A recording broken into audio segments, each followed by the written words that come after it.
startup called Strausser. And that is a ed tech company. So we create technology for college admissions, which was my previous career. So I'm happy to talk through some of the things if you want a little bit of a change from the major that you were or anything. But I'm going to facilitate the panel tonight. So we have some really great panelists and lots of different careers here with us. So first I'm going to turn it over to Ben. Ben, if you want to introduce yourself, and then we'll kind of pop around to all the other panelists. Thank you. So I'm Ben Strausser. I graduated in 2019 from Alvernia. My degree is in criminal justice, and I'm coming up on my second year with Lancaster City Police Department. And my first job out of college was where I had my internship from Alvernia, was the Reading Hospital for security. Awesome. Deven, you're next to Ben on my screen. Do you want to go next? Sounds great. Hi, everyone. I am Deven Samson. I graduated from Alvernia in 2015 with my major was in marketing. My minor was in communications. I am at currently the Pathway School as a senior communications specialist, but I did just accept a new position yesterday. So feel free to ask me questions about that. And my first job out of school, I actually was an intern for a staffing agency, a marketing intern, and then about a month later became their marketing coordinator. So little steps kind of lead to bigger ones. Awesome. Chloe, how about you? Hi, everybody. My name is Chloe Glito. I got my master's in occupational therapy in 2020. My first job right out of school, I was at assisted living as a therapist, and now I do early intervention care, which is birth to 3, and then I do PRN at a hospital. Great. Morgan?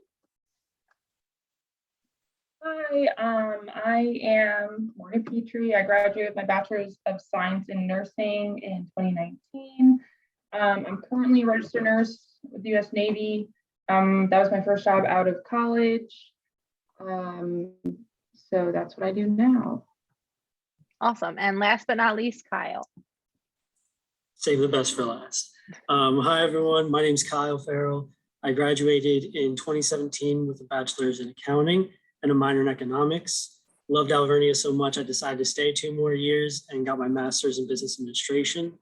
My first job out of school was an accounting internship with the restaurant store. And currently I'm a project coordinator with Clark Associates. Awesome. So a question I think would be good for all of you to answer to kick us off. And then, like I mentioned, anyone in the audience, if you have questions, feel free to raise your hand or put them in the chat. But a good start off, I think, is what is a key takeaway from your education at Alvernia that helps you or has helped you in your career? So if anyone wants to start us off, I won't put the pressure on.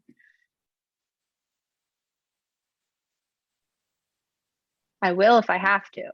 I was going to say, I can start us off. So a key takeaway that I had from being at Alvernia was just the involvement. The more that you were involved and the things that you could get involved in really helped kind of set myself up for applying for jobs, but then also being able to give experiences and opportunities through interview processes. And I even still say some of the things that I was involved in Alvernia helped get the position that I just applied for recently. So I think it's the experiences that you're able to have. And if any of you want to highlight anything that maybe set you apart in your process because of Alvernia, like maybe something you highlighted on your resume or something like that, I think that'd be helpful also in the same question. So mine, I would kind of agree that it was a little more of the intangibles that set me apart in my interview process. Obviously, you'll find things, you'll put things on your resume, and you have great experiences through Alvernia, but what they teach you about humility, peacemaking, collegiality, contemplation, kind of all those things set you apart in the interview process, because most of the public schools and things like that, they don't really focus on trying to create a whole student. They focus on, okay, you're going to be really good at this, right? You're going to be really good at accounting, or really good at nursing or something like that. So that's what set me apart. And then by doing those intangibles, you do get involved. So I was able to use those intangibles to get involved at Alvernia, which helped put that on my resume. So kind of it fed into my involvement, similar to what Deven was saying. where you get those intangibles, you put them into the involvement, and then that involvement shines on your resume, gets you in the door, and then your intangibles take over in the interview process. Kind of highlighting up that second part of the question, something on my resume that made it really easy for me to talk about like my strengths and talk about myself without kind of being like, well, let me tell you about me, and kind of happened in my interviews more organically was like when I was at Alvernia, we did a lot of strength quest things, and that was kind of, we used those a lot while I was there, and I had those on top of my resume, and I pretty much every interview I've ever had, they said, what are these? And then some people were like, oh, it's a strengths quest. And it was kind of like a nice open door. And then I could kind of highlight things that were my strengths and that tied back to the job specifically, or just OT in general and whatnot. But that's something that if you don't have a full resume from Alvernia, or you weren't super involved or whatever it might be, that's always something you can kind of lean back onto to kind of spark interest and highlight yourself well. That's a great tip. Anyone else have anything to add to that? I just think at Alvernia, the nursing like they did a really good job. I know with COVID, it's kind of it's like weird because they weren't doing clinicals for a while, but I think they did a good job of getting us different types of nursing clinical experiences. Like obviously we were at the bedside in Reading Hospital, but we also did clinical nursing where we were out in the community. I remember we had a cultural nursing class. We learned about different cultures. So it's interesting now to kind of look back and see just how that learning it then, I was like, oh, we're learning. But now it's like, oh, I remember my foundation that I got through a good education. Awesome. So I'll start with you, Ben, since you didn't answer that one. Can you tell us how you started your job search and like, where does that begin? So generically for becoming a police officer, you want to know where you want to be, say in 5, 10, maybe your whole career. That comes down to if you want to stay in that area, this is where you want to be, so on and so forth. And what state, each state's a little different. So you got to figure out, all right, this is where I want to be. And once you have a location, you can start applying for police departments in that area. Again, a lot of times newer guys, what we do is you apply to a bunch, almost like applying to colleges, I should say. Sometimes you don't get the first one. Sometimes it takes a little bit. Our hiring process for becoming a police officer could take up to 6 months to a year. It all depends, but yeah, applying to places is like the number one start, and especially knowing where you want to be and figuring that out. Does anyone else have anything to add to how their job search began? Maybe good stories or bad ones that can encourage the group? Mine's kind of similar, where I started with location, but I started using Alvernia resources. So I used Handshake, and then I also would use like monster.com, Indeed, stuff like that. And I would find the postings, and then I would take out of that posting and then just look up the company and then find their career page and then look at the different offerings they had. So if it was for accounting, for example, I would look in the geographic region that I wanted to. Using those resources, then I would go to the actual firm and then I would look up what positions I would be interested in and then apply for those. So it's kind of investigating, then doing it on my own using the actual company's website, because I found it was easier to get job interviews that way. Applying through Indeed or LinkedIn or anything like that, that was a little harder to get job interviews from my experience, but going directly to the company was a lot easier. And you also find names of people on there as well. So you could find out who the hiring manager was or something like that. And after you send in, your application, you can say, hey, I just sent my application, just wanted to follow up. Here's a few examples of things that I did in my course load. Here's some Excel sheets that I did or whatever it may be. So I used the resources, looked it up by geographic location, and then tried to get my foot in the door that way by using the company resources that they had on the website. And then I did fail at that one time. So for an internship, I didn't get it. My biggest takeaway from that is you're not going to be everyone's slice of pie, which is okay. You might be a pumpkin and they're looking for a cherry, but you just got to keep on going. So that's kind of my biggest takeaway from that is the system wasn't broken. It just, I didn't fit what they wanted me to be at that particular time. Love the pie analogy. So at Alvernia, we talk about culture all the time, right? All of us just talked about the small school atmosphere and, those things that we love about small groups and things. How can you learn about the culture of an organization or a company before maybe before your interview, maybe after you're deciding if you want that job? What are some things that you look for to make sure that culture is a good fit? Deven, you're shaking your head, so maybe you can start us off. Yeah, sure. So company culture, I think, is huge. So when you're looking at an organization, the first thing I always suggest is to check out their website. Find out as much information that's public as you can. I usually Google organizations. I Google reviews. I like to see what other people are saying. And sometimes you have to take those with a grain of salt. Sometimes they aren't the best places to look. But in order to really figure out if an organization is the right fit, I like to ask questions during the interview, like tell me how you would see your employees day to day, like give me some examples on what your day to day looks like. I also, in more recent roles, I like the flexibility of hybrid. So I would ask them, like, what are your expectations for a hybrid role? Do you expect someone to be online at 8 o'clock in the morning until 5 and you have a very strict schedule? Or are you more flexible? And seeing that type of company culture was really important to find my latest fit, because I like that flexibility to like leave for a doctor's appointment and not feel the pressure of leaving during a little bit early, and making sure that you have the flexibility for the lifestyle that you need, as well as like, I know some red flags, and I think this is also like questions, but some red flags, but like companies using like, oh, well, we're a family, we're, our expectations are high, like watching what they're saying during an interview process, because those can be some like huge red flags. We definitely will get into the red flags here in a minute. Chloe, you have a little bit more of a direct career path as an OT.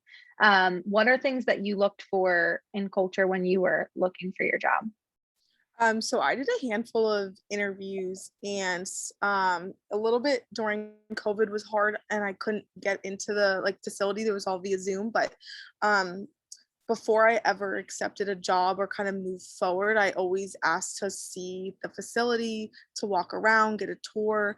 And honestly, there's been places I've interviewed, it's gone great. And then I get a tour or like a shadow hour with like another therapist. And I'm like, yikes, like I don't want to be here. And just like whenever I was in the facility and getting a tour, I was looking at everything. I was trying to talk to as many people as I can, like from a healthcare perspective, talking to other therapists, talking to the aides, talking to nursing staff. Like they're going to give you an honest opinion the second you ask them, what do you like about it here? Like, how is it here and stuff? And that has been the biggest gauge for me, just on culture and seeing if it's a good fit for me and just if it's just a good place to work. So if anyone's looking into like a healthcare job, just before you say yes, do your best to try to get a tour or a shadow hour or anything. And so you could have a kind of inside look and then talk to everybody you possibly can. Awesome. All right, so back to the red flags. What are some red flags maybe you have seen or you know of in an interview process that you want to try and avoid if you come across them? Morgan, do you have any red flags? Unfortunately, I don't. My job hiring experience was a little bit unique in the fact that I didn't really have a straight interview. It was more of these two higher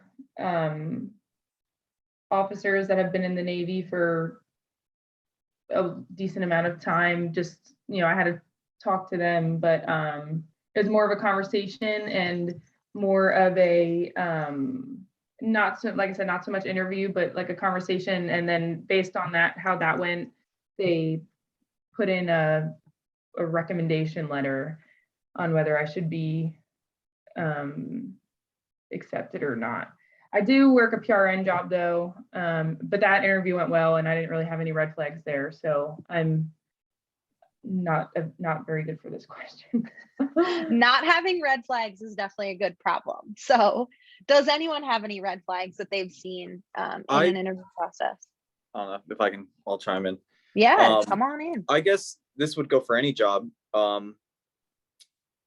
Maybe while you're in the interview or just visiting, you don't want to, a lot of places, you don't want to be like a number to them. Like they're just hiring you for numbers. Some places can be like that.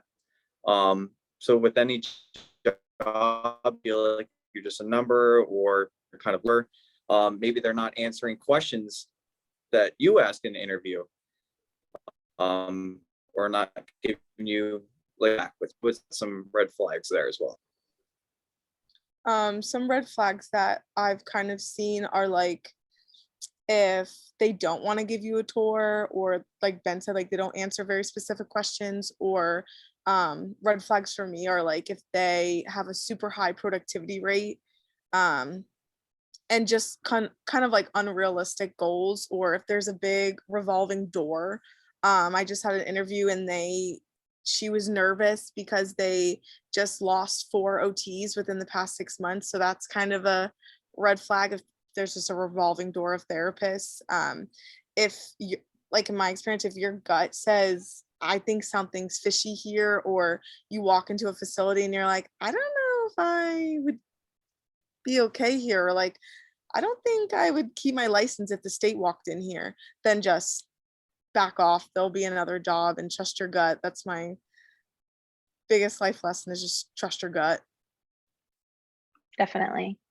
So let's say you see some red flags in an interview process.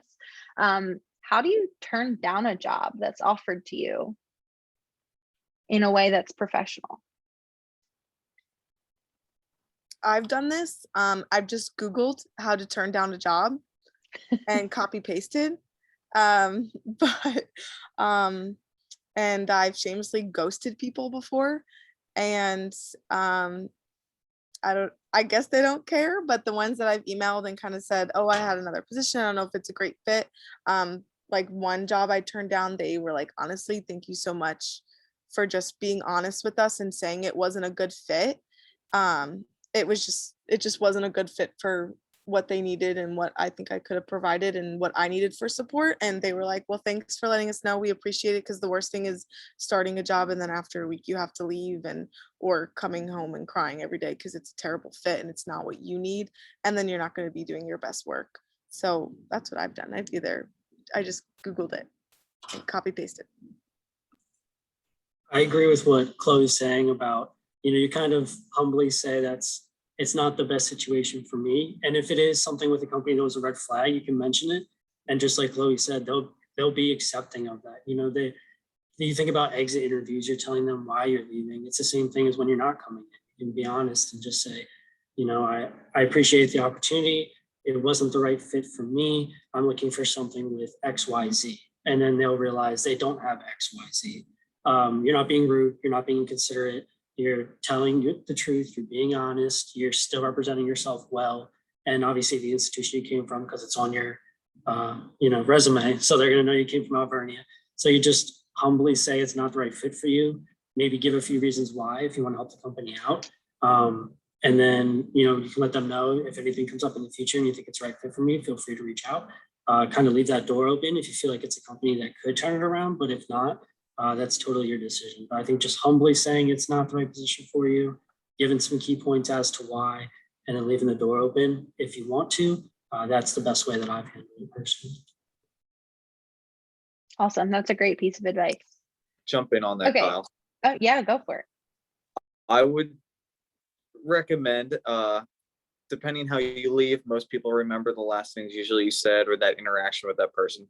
You don't want to completely slam that door shut I guess with the lack of better terms, leaving on a maybe a good note, because say, what if you want to go back to that job? And now they remember how you responded to your, like, saying no to them or not refusing or not accepting their job offer. So I'd be careful with that. And it's very easy for a company to say, oh, Ben Strausser, that sounds familiar. Let me look up that email and look back at conversations that you had in the past or on notes from previous interviews or things like that. So yes, great thought there, keeping that door open. Okay, so no more red flags, no more turning down jobs. You are offered a job that you think you're really gonna like, but the salary seems maybe a little bit low. How do you negotiate that salary? Deven, I think you can kick us off here. Yes, definitely. So salary negotiations, I believe everyone should negotiate within reason. I think that there are certain jobs and certain positions that pretty much have a set salary base. But let's say you go into an interview and they say our salary range is from $40,000 to $50,000. And they are giving you within that range, but maybe you have more experience, or there's reasons that you feel like maybe you would like a little bit more money. Maybe it's not paying you as much of a position that you had previously, or if it is your first position out of school, you might be more willing to accept what you receive at that current point in time. But I really think it's important to identify what type of company it is, because some organizations like nonprofits, I've worked for a lot of nonprofits in the past, they have a lot less wiggle room when it comes to salary. But there are other things that you can request, maybe more PTO time, maybe a sign-on bonus that can kind of help offset a lower salary in the beginning, but then hopefully a merit increase in years to come. So there's a lot of flexibility that comes with salary, more than kind of what you think, especially if you're starting off. I still think you have room to negotiate if you feel like your key figures or key points about yourself are higher than what someone else could bring to the table. So just remember why you're so good and then go after it that way. Does anyone else have experience with negotiations? All right. How long did it take you all to get your first jobs? Honesty is probably helpful here. So I think we can go around. Yeah. Okay. Go ahead. For me, so I graduated like right when the world shut down in 2020. So like I couldn't take my board exam because literally facilities weren't open. So I kind of was super delayed. So that you kind of have to think of that. But it took me, honestly, I'd probably not until the winter time to get a job, and I was only there for about 6 months until I moved on. So I mean, now if you have to take a board exam or anything, like everything's back open. So but like I had some friends that got in OT jobs right away, and then I'm still kind of bopping around doing PRN work and still figuring it out, working, but still figuring out exactly what I want to do. But yeah, for me, it took a while, but I was really too. Awesome. Before anyone else jumps in, I just want to follow up with Chloe. Was there anything that you did in the time that you didn't necessarily have a job that you feel helped you? I worked like other jobs within like healthcare, not OT roles, but just kind of getting more experience in certain facilities, but then also just I was just kind of taking whatever I could right away. But I just honestly took the time during the pandemic while I was looking for jobs to just like enjoy the summer. I got a dog and kind of like started to make that transition. And I know a lot of people that take some time off after school to kind of pursue a different job or like a part-time job or something, and just or travel or whatever it might be. So I think there's no shame in not starting to look for jobs until the end of summer or kind of delaying it or whatnot. I know there's a lot of like competition kind of feeling like, or like we have to be working the second we graduate, have a job before, we graduate and whatnot. And I think everyone's on their different journey and the right job's going to come along. So just take your time with it and give yourself some grace. That's probably my biggest lesson I learned. So now you have it. Anyone else want to share how long it took them to get their first job? And my experience was a little unique. I knew February of senior year I'd be going into the Navy and I'd have a job for at least 5 years. But I had to pass the licensing exam first, and then that kind of kicked everything off from there. So my experience isn't as like relevant as to other nurses. But I remember my senior year, and my sister graduated 2 years after me as a nursing major as well. But states are a little bit different. So I remember we're from New York. So our friends that were in Pennsylvania were able to secure jobs before even graduating. So a lot of our friends would say, oh, I'm working here, I'm working for Penn State or wherever. And then they had it like verbally that they would get work there, then they would have to take the licensing exam and then they'd have their spot. Whereas in New York, I remember I wasn't freaking out, but I had other friends from New York who were kind of stressed, and my sister who was stressed, where they needed to take the licensure exam first. And that's kind of just whenever you're comfortable, when you feel you've studied enough. So I remember I took mine July. I think my sister took hers July or beginning of August. And then from there, then you can apply to jobs. So my sister was able to get hers. She took the licensure end of July, beginning of August, and she was able to get a job, I think end of August, beginning of September-ish. And then she started end of September. And I remember my other friends from New York as well were able to get a job like within 2 to 3 months after taking the licensure. So about maybe 4 to 5 months after graduating.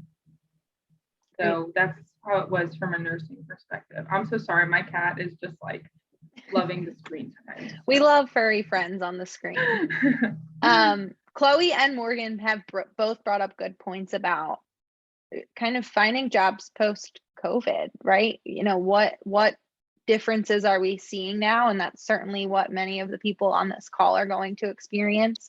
Hopefully maybe not as much as, say, Chloe when the world shut down, but there is certainly a lot of that in the world right now. So Kyle, Deven, Ben, anything on how long it took you to land your first role?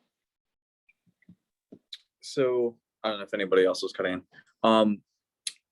I had my internship already at the Reading Hospital with security. Graduated the spring of 2019.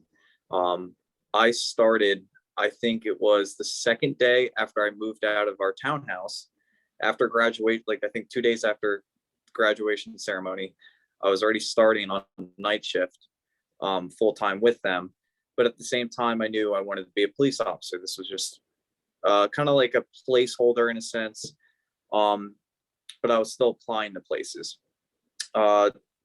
Getting hired with police departments, like I said before, it could take 6 months to a year. I was applying everywhere. It's very competitive right now.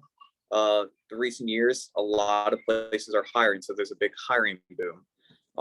But there's a lot of people applying. So whatever puts you, I guess, whatever that extra thing on that resume that you have that you might not think it's important, definitely throw it on there.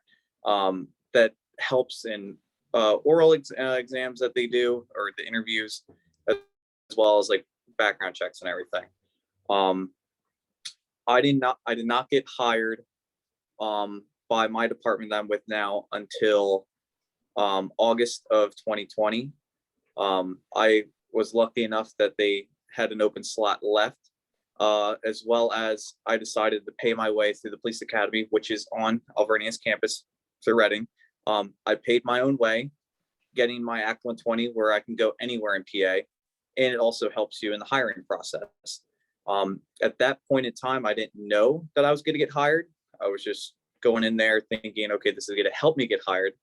But I was fortunate enough to get hired midway through it. And that's where I landed. So it took, if I wasn't counting my Reading Hospital job, almost a little over a year.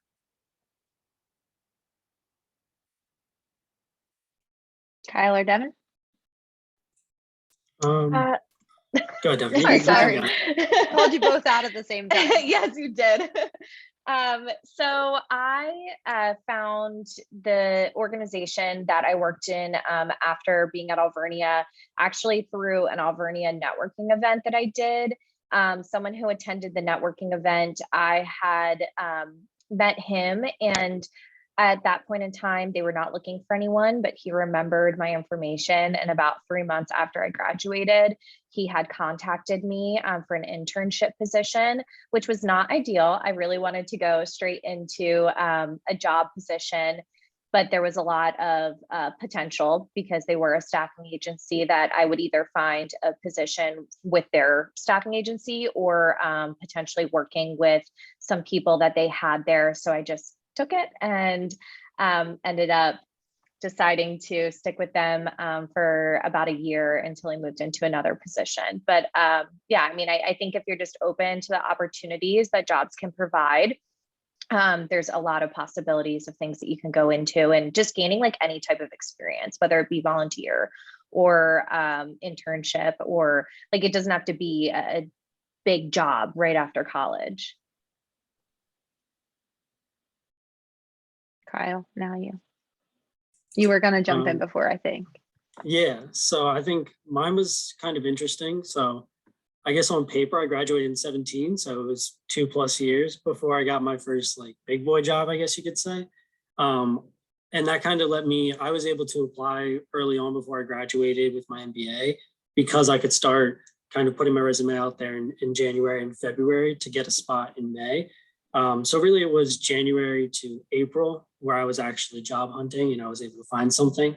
So for me, on paper, it could be 2 years if you think about grad school, but if you count grad school as kind of like a full-time job, then it was about 4 or 5 months from graduating. And then kind of like Ben graduated May 22nd or something like that and started working May 24th. So if you got time, use it. Give yourself some time after school. You don't have to, like Chloe said earlier, you don't have to jump right into the job. You can kind of take some time for yourself a little bit because you put yourself through school. So that's a job in itself.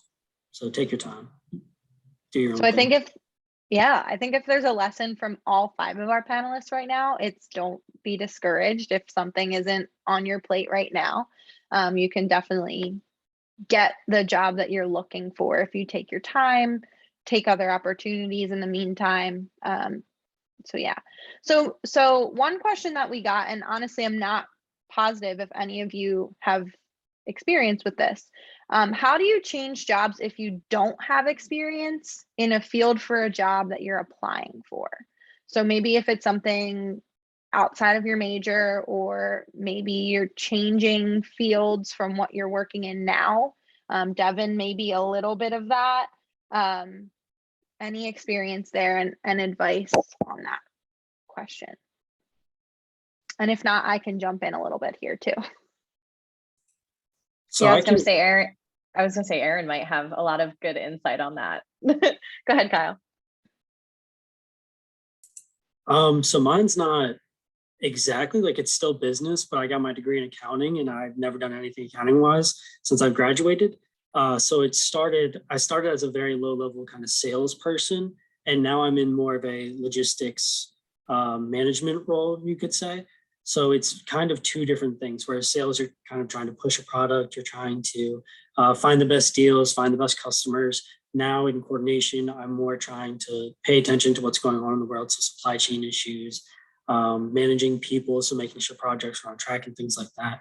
So it's kind of 2 different spots. And what I really had to do when I was leaving the sales position and going into the coordination position was show how I can morph my abilities. So one is really people facing, right? You're always in people's face. You're trying to do deals and things like that. Whereas the coordinating is more on the background. So you're more detail oriented. You're more focusing on the nitty gritty. You're trying to find creative solutions. So I tried to show ways while I was at Alvernia and also in my current position that I was in, how although I'm people facing, I was solving problems. I was doing things that caused me to have detail oriented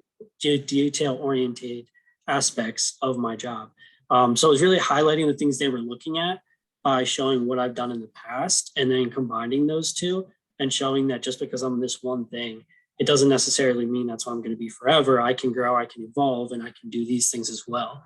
And the only way I can do that is showing what I've done and what I believe I can do. And that was good enough for them where they realized that I was trying to grow into a different version of myself because, you know, we're going to evolve no matter what. So that was my biggest thing, is showing what I've done, what I can do, even though they're not completely joined together. They appreciated that. And they said that's what stood out to them, was that I was willing to show that I can change while still being myself. And I had proved that I could handle the position. Thanks, Kyle. I think one phrase that comes to my mind, and I'm pretty positive the first time I ever heard it was my first year seminar class, my freshman year at Alvernia, and that's transferable skills. So what are you learning in your current role, or what did you learn in your education that you can apply to these other positions? So no, I never worked in a hospital as a healthcare science major. I learned a lot about healthcare administration. Obamacare was at the forefront in my time in undergrad. And I have not applied that in a professional role. However, when I was in undergrad, there were so many things that I was doing that did apply to my professional role. So I started out as an admissions counselor. I was a tour guide in college. So a lot of those skills were transferable to what I was doing, and all of those people skills. I also helped with orientation. I was an orientation leader. So again, those skills and leading peers and things like that are able to apply. Same thing with, I transitioned from a role in higher education into a role in technology. And I still am doing a lot of the same things because like Kyle was saying, I'm very people oriented. So I do a lot of the trainings and the demos of our product. And I'm very forward facing rather than doing the back end tech things. So I think you can always find those links to what you're doing now and what you want to get into. And as long as you can portray that on your resume, because unfortunately, sometimes your resume is going to get one very quick look. However, if you lay out your skills the right way in that resume, you're going to get another look by that employer and then hopefully be pulled to the top of the pile. So those are some pieces of advice there. Go ahead, Deven. Can I add something really quick? So one thing that I think a lot of people forget to help get themselves in the door are cover letters, especially if you're trying to transition from one realm to another. Cover letters are key because you can explain why some of the things that you have had in your past can transition into the position that you're looking at for your future. And kind of outlining those, even bullet pointing. So if people are looking at a cover letter, they can really look at it fast and say oh, wow, she has these transferable skills through other positions that she can now use or he can now use. So I think cover letters are highly underrated when you have an opportunity to explain yourself a little bit further than just your resume. One more piece that I'll add to this in other skills. If there's something that you really enjoy doing, but you've never done professionally, speak up about it. And I've learned that in my current role. I don't have any background in graphic design or anything like that, but at my company now, I've been designing a lot of our web pages and a lot of our, pieces that need to go out to clients and things like that. And that just started as something that I thought was fun. And now I get to do it as part of my job. So bring those into your mind too, and you can add those things to your resume too. All right, so shifting a little bit more into your career, your actual focus, because I think sometimes we don't really know what people do in their jobs and what that entails. So what is a typical day like in the field that you currently work in? And that might be different every day, but the best general idea you can give us.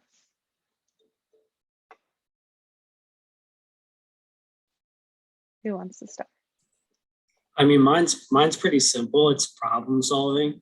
So because I work in coordination, it's just consistently, pretty much every day I come in, we're just looking at projects, seeing things that can go wrong with them, trying to troubleshoot those issues, doing a little logistics background, finding where we can get either it's the best freight routes or finding where we can get product if needed. I'm with food service, so we're trying to source equipment and stainless steel, and we're having to worry about the economic effects of that. So it's really troubleshooting is what I mainly do all day. You're just trying to find the issues, how you can solve those issues and what you can do. While also doing that, I do data analysis. So I'm analyzing data, sales growth, different points of entry that we can find in different markets. So it's a little bit of everything. It's logistics, along with project coordination, along with data analysis, and all of that's housed in just trying to solve problems. So that's a typical day for me. Come in, do some data analytics, solve some problems, send a lot of emails, and then try to catch a lunch here and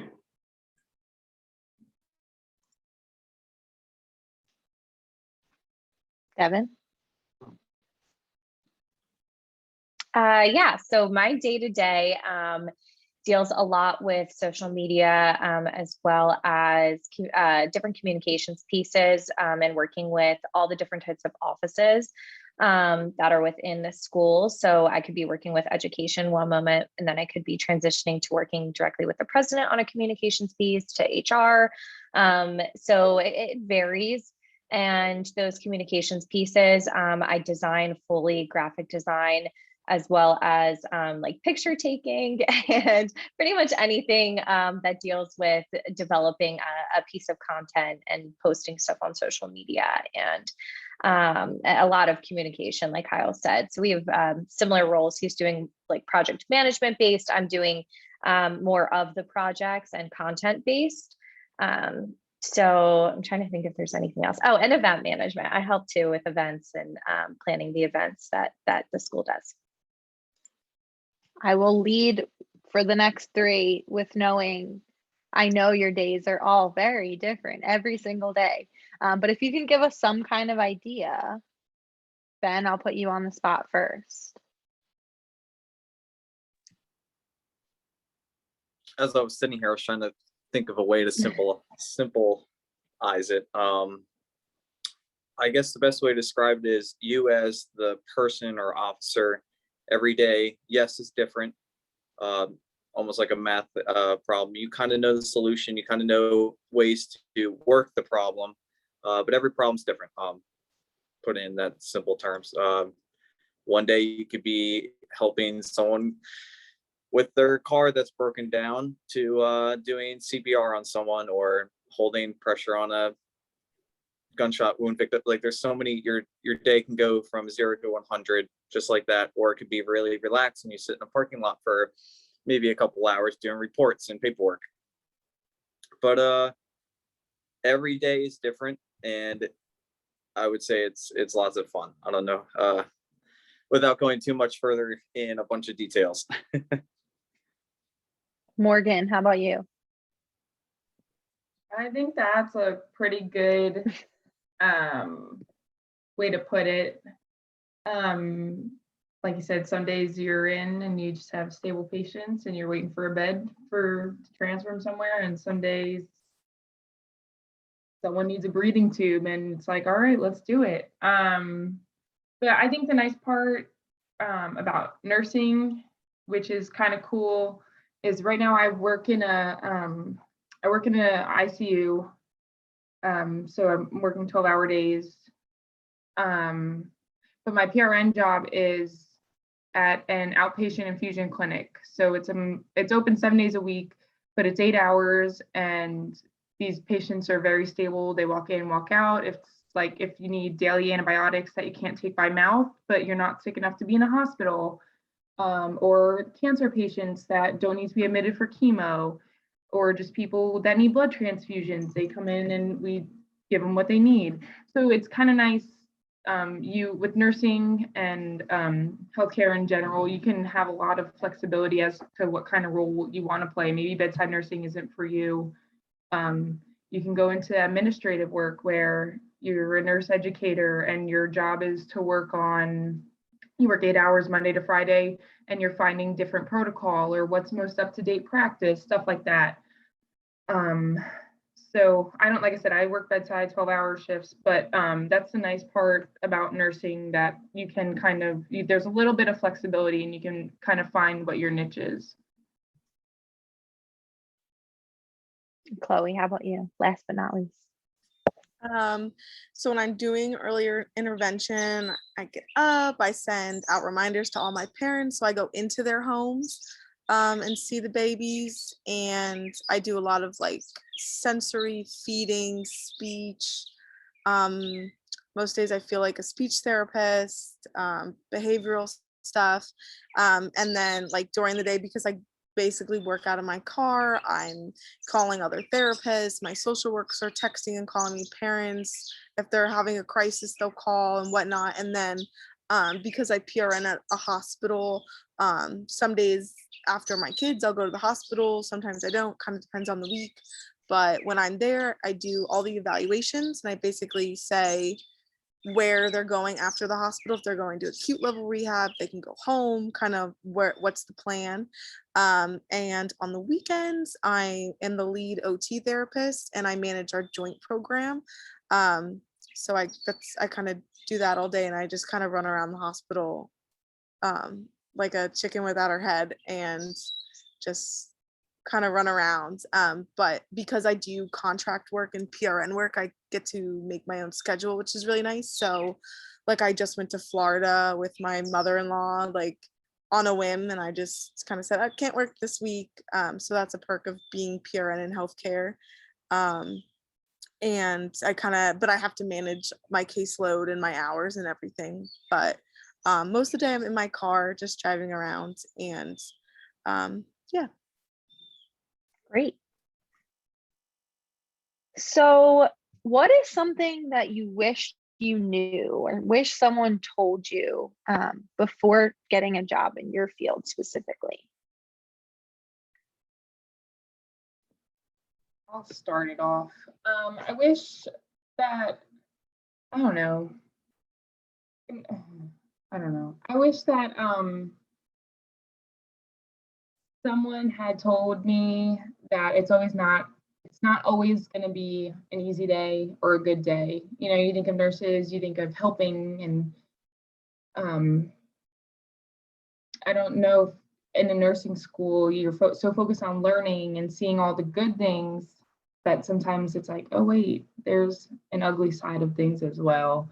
But that's life. So I think it's refreshing in a good way, but I definitely don't think in nursing school it was always like, oh, good things. So if that makes sense.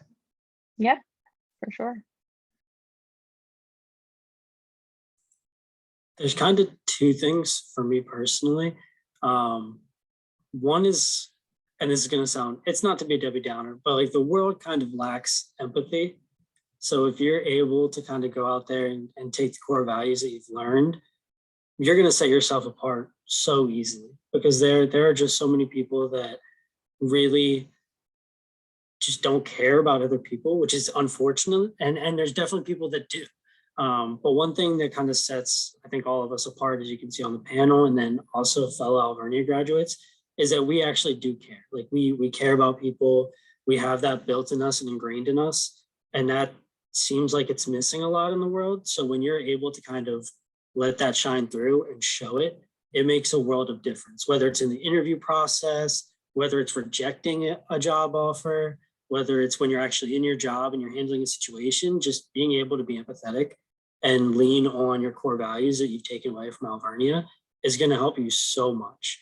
And then the second thing is actually, it's from an interview that Tom Hanks did actually, and it was, this too shall pass.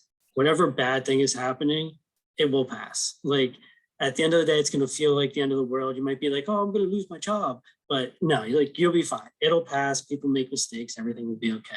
As long as you lean into your core values, you remain empathetic, and you just try to solve the situations, it will pass. It's not the end of the world.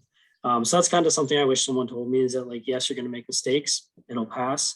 Lean into your core values and be an empathetic and a good person, and you'll get far, right? I mean, I've had 3 different promotions, not to brag, but like that's because of what I learned at Alvernia. So you can get promoted by just being a good person. I wouldn't say I excel at anything besides being able to like talk every once in a while. So just being a good person, finding your core values and realizing it'll pass, you'll be all right. You should brag on yourself a little bit.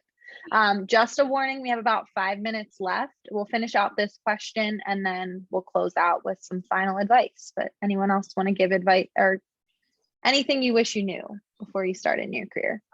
Something I wish I knew or someone told me is that a job is never, or a company or whatever it is not going to love you like you love them. So I know it seems like so negative, but like you have to do what's best for you, whether that's leaving or applying for a new job or whatever it might be, or if it's calling out because you just need a day off or whatever it might be, because they're never going to be like, oh, you look really stressed, why don't you take the day? Like you need to make your own calls. And like I stressed a lot about working and giving my whole self, and then I completely lacked on my giving myself to my family, filling my own cup, like to other things that matter so much more outside of work. So I wish someone was like, just love them within your work hours, and then after that just take care of you. And if you need to move on from a job, I've done it, it's fine. Honestly, they'll find someone else to fill the spot. So don't have a mental breakdown or get stressed out by a job. Like you can move on if you need to. That's totally fine. Anything else you wish you knew? The one thing I just would say is like your attitude that you bring to a workplace every single day, kind of off of what Kyle was saying, your empathy, but just like positivity and walking in and just greeting people and being kind and courteous and just like a happy, positive attitude, if you're able to that day, I think is so important. And that's really what people remember you by. And it leaves a lasting impression even after you leave companies. I've still had people who I've used as references just simply say to a company that her attitude is what we remember about her. And I think if you're able to leave that type of lasting impression, that really, really is remembered by a future company potentially too. So I was going to ask for a final piece of advice, but I almost feel like that last question turned into that, which is fantastic because we're coming right up on our time here. So thank you all for all of the advice and experiences that you've shared. You did a great job, and I hope that our attendees today got some useful information out of this. I will pass it over to Danielle. I'm not sure if there's any closing information that you have. No, I just want to thank everybody for being here. We did record this, so if there's something that any of you want to go back on, we will be sure to share that with you. And additionally, if you have any other questions that weren't answered tonight, you didn't get a chance to ask, or you think about later, please email me. I will put my email in the chat. I also emailed all of you earlier, but I will put my email. If anybody has any additional questions, either for a specific panelist or just broadly, I would be happy to pass the question along and have that answered for you.